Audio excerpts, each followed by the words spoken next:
Ladies and gentlemen, entrepreneurs, my name is Tony Jones. I'm the founder of IntakeWorks. IntakeWorks provides low turbid or clean salt water, primarily to desalination facilities with an under-the-sea intake system. The challenge is in water-scarce regions around the world, providing or obtaining drinking water, reliable drinking water that is drought-proof is a huge challenge. Seawater desalination is obviously one means of doing that. The state of California recently amended the California Ocean Plan to incorporate aspects related to desalination, and that included a preference for under-the-sea intakes such as Neodrain, which is our product. There is a cost that's been hindering the adoption of desalination, and there's also tremendous regulatory burdens.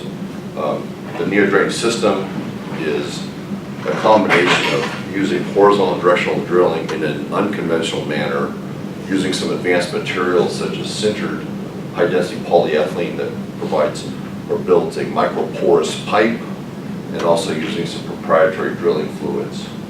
We bore from shore and leave a very small with a little impact on the marine environment. This reduces the complexity of the pre-treatment of the seawater desalination. It reduces the footprint of the desalination facility. It drops the cost of energy. It also decreases the operation expenditure, especially related to maintenance.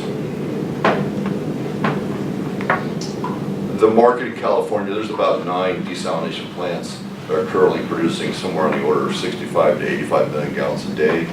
There are a dozen plants that are in the various stages of planning, and we are looking at those facilities right now as our target market. We're anticipating that there'll be in excess of 120 million gallons of water coming online in the next 5 years or so. And we're looking at a new construction cost in the order of $8 billion or so. 30 to 50% of that cost is associated with intakes and outfalls. Now, the business model we're looking at is similar to what's called a master limited partnership. So it's a pay-as-you-go model.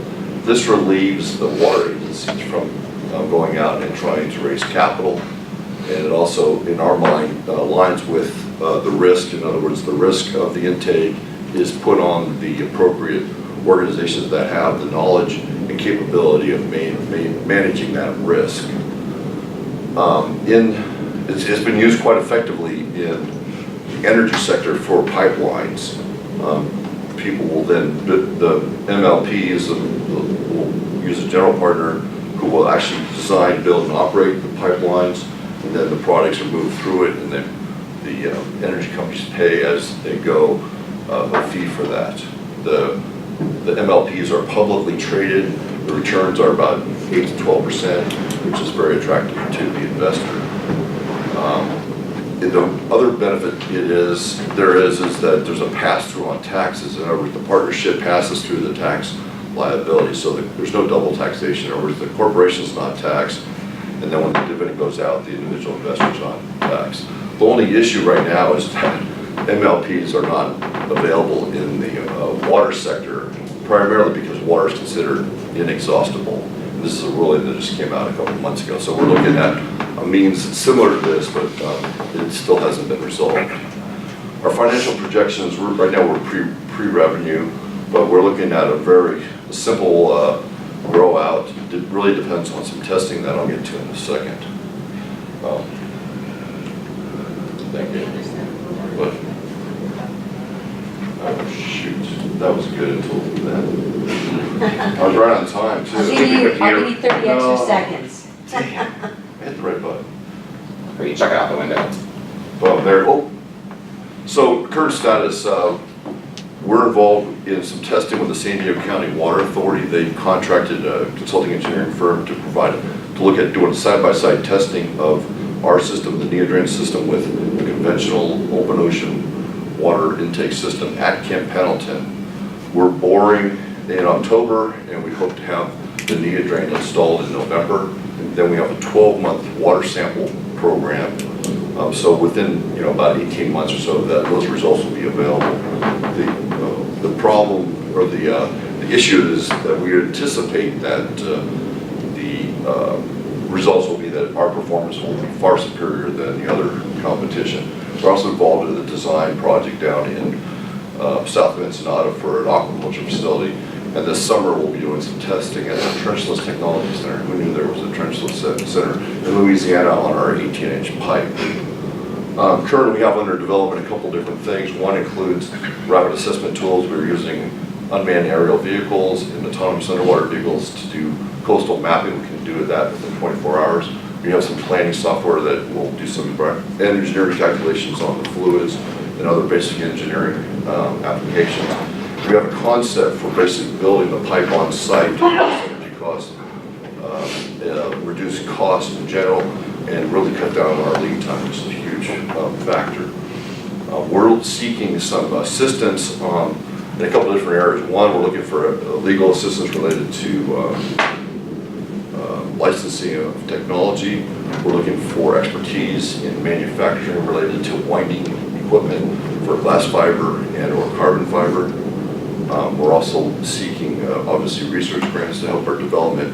And finally, we're looking for whatever the final thing was. Thank you very much.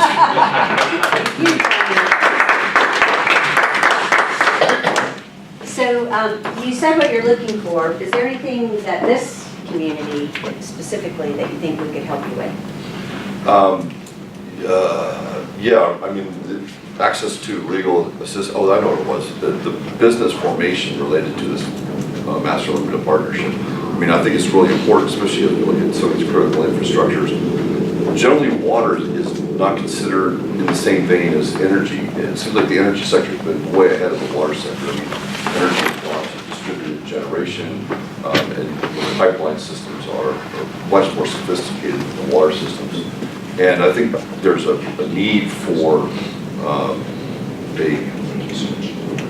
thank you. A need for kind of rethinking that, and I think having public-private partnerships is one means of doing that, and I think that's something that we're So I'll open it up to questions. Well, can you talk about the origins of, where did the idea come from? Are you civil engineer, I assume, perhaps? No, I'm not. Thanks for asking. Actually, it's kind of funny that I'm on a team that just won the American Society of Civil Engineering innovation contest. I'm going back to Washington next week to talk about that. The origin of this is actually from a Spanish firm that I have a relationship with, and it came out of the issue was that a fish farm in Spain wanted to draw water in.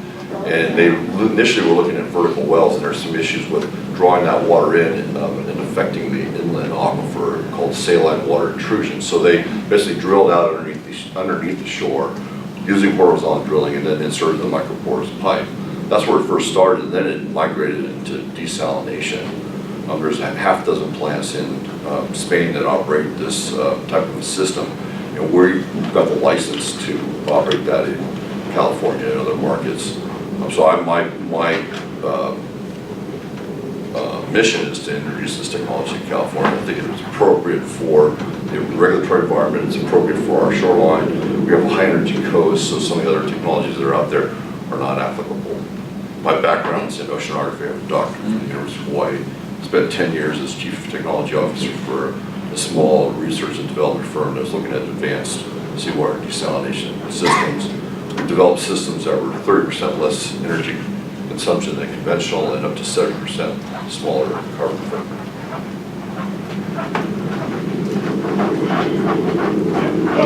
Compared to what else is out there, how would you rank these? How would you stack up your technology versus the current standard now?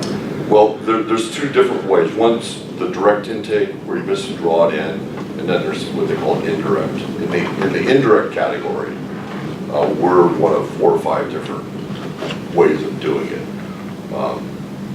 We have more installed capacity than any of the other ones, specifically for seawater desalination. Some of the other ones have some disadvantages, including experimental nature, for example, of an angle well or slant well. that's been proposed in Southern California. Some of the other ones have other issues related to just being able to execute them on a high energy coast like California. So in my mind, I've looked internationally for what's the best technology to basically pull in water and leave the fish in the sea and try not to disturb the marine environment. We've since added on some other technologies and concepts and also some kind of thinking related to how to execute this system without hitting or breaking through the marine environment at all. So we can actually put it right in a sanctuary such as Monterey. I'm teamed with a group called the HTD Company. The 3 senior guys there have over 100 years of experience in horizontal directional drilling, and originally worked with the guy who came up with the concept, which was actually designed here in the Sacramento area. So the idea of horizontal drilling going underneath, started out as going underneath rivers called crossings, and now it's used almost everywhere. So that's kind of where we stack up. I think once this testing gets done, it would just show how much superior we are to the other for direct intake. I mean, I'll give you an example. In the engineering design work we were doing with just bringing in the conventional ones, these guys were talking about just the size of the pipe. And the issue is that you'll clog with mussels. So instead of just having like a 2-inch pipe, they have to do a 6-inch pipe just so they can have enough room that if the mussels grow in there, there's still get water coming through. On top of that, they're talking about just in a 12-month period, they're talking about possibly going out there 2 or 3 times with divers to pig out the system and get rid of that stuff. Well, we don't have to touch our system. I mean, it's just the way people think about the whole concept is far superior. Do you have a cost breakdown of how you guys stack up? Like, I'm assuming yours might be more expensive, but it's more cost effective. Is there something you can quantify? Yeah, the life cycle cost. We basically, over a 20-year cycle, we're on the order of about 12% less expensive than, mainly because of the operation and maintenance. People are really underestimate the amount of maintenance you need on open ocean screening. I'll give you an example. Recent environmental impact report for Southern California coast, they were talking about cleaning the screens every 5 to 6 years. Well, if you talk to the local operators like the Monterey Aquarium and Moss Landing, they're out there every 2 or 3 weeks cleaning the damn screens. So there's such a mismatch and lack of information on that. So that's just one example. Yeah. What are you looking for in terms of investment capital? I assume that's why you're here. Well, I'm actually not really looking for a lot of investment capital right now because of dilution. But the main thing I'm looking for is having access to access to people that were willing to take on that risk for that master limited partnerships. I think that's going to be a means of getting the attention of the public agencies. Where we can come in and we will basically design, build, and operate your intake system. You pay us for every 1 million gallons that we send you. The risk is on us. We're the ones that know the most about the system. Most water agencies don't have people inside their organization that are trained as oceanographers and spend 10 years doing desalination. Most water agencies in the U.S. don't even know about desalination. Anything, other than a pump, a pipe, and a simple filter is high tech for a water agency. Go ahead. I was just going to say, since you said you needed legal help, we have legal office hours in 2 weeks. In 2 weeks? For free, like Oh, the lawyer. I can't wait that long. I'll take But I care of can that. email you that. Thank you very much. So what does low turbid mean? Low turbid means anything above 60 microns is removed from our system. So turbidity is a measure of how clear the water is, transparent it is. So it's clean salt water as opposed to dirty salt water. And where's the demand for desalinated water? What's it being used for? Well, here in California, it's being used for drinking water. It's also being used for processed water in Santa Barbara. Internationally, I think 90-something% of it's used for drinking water. There are plants in Spain that use it for growing tomatoes. And do you see the demand going up, down, staying the same? It's drastically increasing. I mean, the biggest operator of desalination equipment is the Kingdom of Saudi Arabia. All their equipment is 20 years plus old. Most of it's in the distillation systems, which are a lot more energy hogs. There's a huge shift towards more membrane systems, which is about a third of the energy cost. So that's just one area. I mean, throughout the whole Gulf Cooperative Council areas, West Africa, Australia, just put in a whole bunch of plants. Even China's now getting into the game. I mean, they're having a hell of an issue with just drinking water. So you said over was it a 20-year period that you're 12% cheaper? Yeah, approximately. And that seems like a long period for evaluation of cost savings. Where are you at, say, 5 or 10 years, or do you have to amortize over 20 years to see a cost savings? Well, the plants are looking at 50-year cycles, so 20 years is not unheard of in this type of project financing game. Because of the way there's a capex on the front end, and then you've got a tail, and because our operating costs are so much lower, the margins extend out. So as you shorten that, of course, the percent return is less. But over the 20 years is about it's a good for what this system is built to. I mean, our plastic pipe underneath the seawater is not going to corrode, which some of the other technologies have corrosion issues. So how long would be like the break-even point for investing in the capital equipment? It depends on what How the much scale, the scope. I mean, throughput. we're looking at 6 or 7 years maybe for turnaround, somewhere in that That's range. good. If it depends on, how big the system is, there's a lot of factors in that. So And how much does it cost? that's a good question. The cost is approximately $3 million per lateral drain, which we consider one drain about 1,000 feet. But that will draw in about 1 to 2 million gallons of water. So of that, then about half of that would then be drinking water. So there's about a 50% recovery. So 2 gallons of water come in, 1 gallon of water is sent off to be drunk, and then one gallon has the combined salt that's usually returned to the ocean. Those are general numbers, so don't quote me, even if it's on tape. So first of all, I was formerly communications director for the California Municipal Utilities Association. Okay. We represented both electric companies and water agencies. And our executive director is now a consultant connected with all the executives in the state and all the agencies. So I can put you in touch with him. He could probably get you to get your answers really quickly. Great. My question for you is, what about regulations in terms of waters in the U.S., like all that pattern of regulations that govern, there's like 40 regulations that govern water out there, Yeah. Army Corps, Right. If you look at, especially in California, which is heavily regulated, one of the reasons we decided to bring this into California was we believe we can save just the basic plant. We can save $2 million in 2 years of study.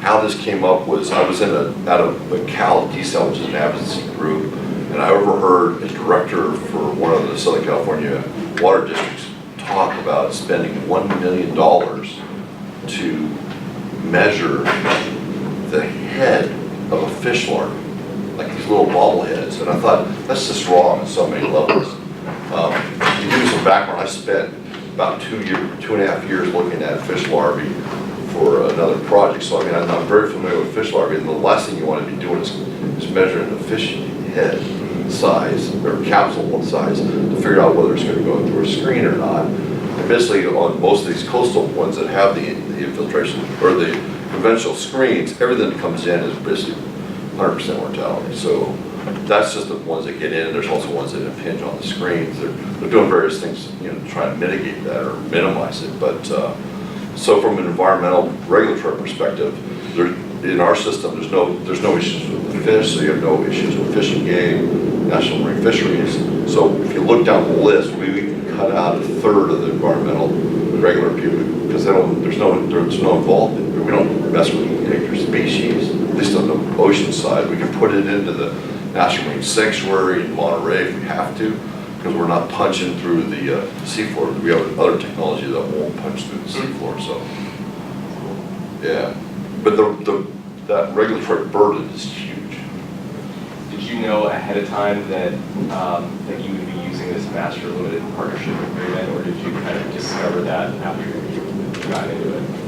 It came on as I was starting to talk about it with the various entities and trying to figure out a way to basically add some value to what they're doing. And one of the biggest issues that most of these water districts have is capital and access to capital and being able to manage that capital. And also, if you look at risk and who's best able to handle the risk, it's the people that know the best and most about it. We're the ones that know how to maintain it. So it just seemed like a really a natural way of us allocating the risk and then making it attractive to the investor.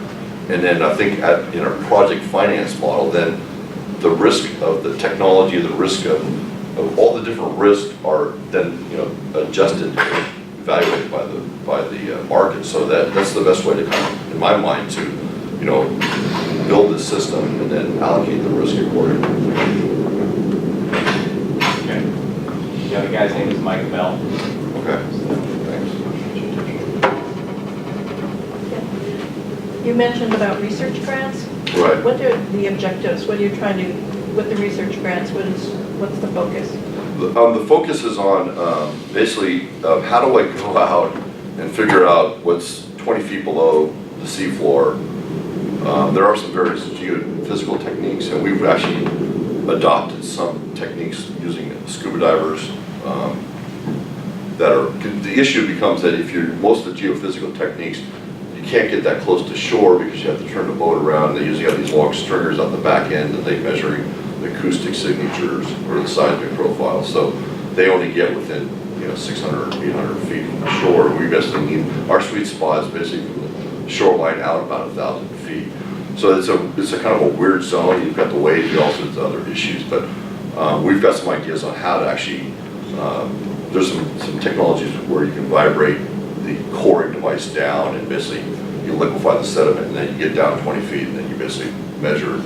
We need to know in a unit space how much water will move through that unit of sediment, because you got to realize the sediment's got water all around it, so those interstitial spaces is what we really need to know about for what's called conductivity, in other words, how much water can go through that. So that's the main one we're looking at, is how do you determine, sitting on shore, how do you determine what's out 50 feet or 100 feet down underneath the water, 20 feet. It's a non-trivial exercise, because just getting there, you have to disturb the environment. So it's a sampling issue, but we have some ideas on that. So Yeah. how big is your team? You mentioned some international presence, or? My strategic partners include this drilling firm out of Barcelona called Catalana de Perforaciones. They're the drilling firm out of Barcelona who came up with it, have the patent, and I have exclusive rights in North America. We're teamed with the ACD company out of Cameron Park, which is known for doing what they call complex with shore approaches or ocean outfalls. They've done some work with Google. They've done some work with PG&E in the Bay, San Francisco Bay. Instead of tearing up all the streets, they decided just to go out into the bay and then loop cables around to get their systems organized. So these guys are top notch, and they have the equipment. They're owned by a Canadian group that has 28 drilling rigs, so they have an understanding of risk and technology. I'm also teamed with a couple other groups, Underwater Resources in San Francisco, which is a marine construction firm, and Paul, which is a manufacturing firm. Any other questions? Thank you. All right, thank you.